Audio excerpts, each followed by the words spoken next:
ও দোকানদার 30 টাকার কর্নেটো আছে? হ্যাঁ আছে। আর 20 টাকা দামের রলিকের স্টিক গুলো আছে? আছে। আর আমাকে একটা 60 টাকা দামের হাড়ির আইসক্রিম দেখাও।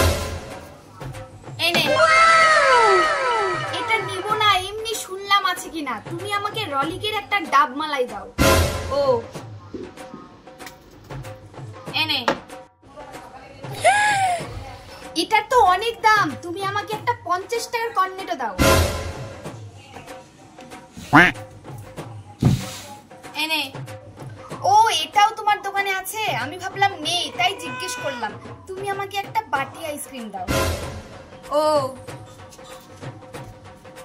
তাহলে এই নে। কত টাকা? 20 টাকা। ও আমি তো 5 টাকা এনেছি, তুমি আমাকে 5 টাকার আইসক্রিম দাও। এটা নিব না।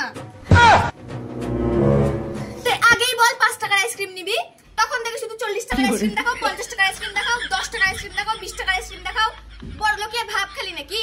5 টাকার ফুটানি আবার 40-50 টাকার ফুটানি, বেশি বেশি একবারে। সারা ঘর থেকে। ঠিক আছে আসলাম, 5 টাকারও বাকি।